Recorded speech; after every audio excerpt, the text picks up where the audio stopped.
kang bibilhin. Kasi ito automatic siya. O wala, ayaw mo buksan. Nilak nila.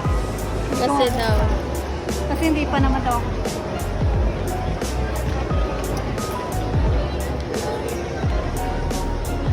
Meron siyang ano. Top of the line ko kasi leather eh. Pati yung chair niya leather din. Top of the line pa. Na model. May USB port. Yeah, top of the line kasi may sun visor.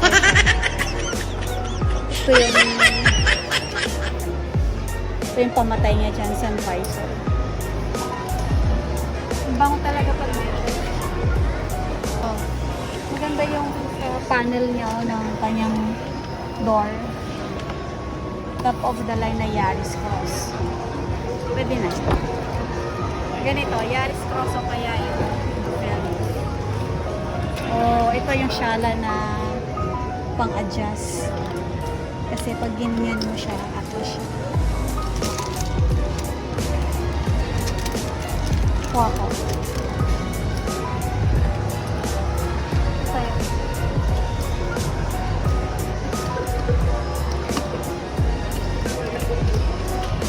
Ay, nakamatay ako.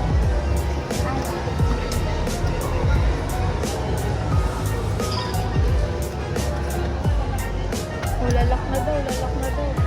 Ganda oh. Tingnan mo yung panel niya. Ang ganda ng power steering niya.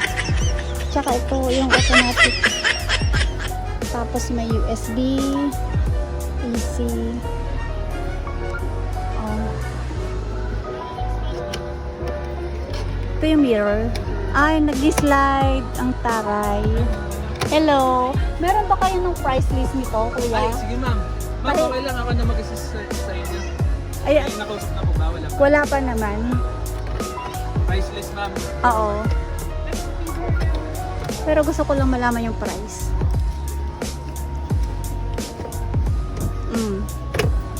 Ang ganda niya, ang ganda niya. Feeling ko ganito yung next car ko. Kung hindi Yaris yung Veloz. Yaris Cross. Ayan na. Ito. Anong pagkakaiba nito? Sa Veloz ma'am, si Veloz po kasi 7-seater. Ah, ito, 5 lang. 5-seater lang. Ah, okay. Then si Veloz po, hindi hybrid. Ito po is hybrid. Pwedeng electric. Yes po. Oh. So, exempted ka sa lahat ng coding po. Kahit saan sa Pilipinas.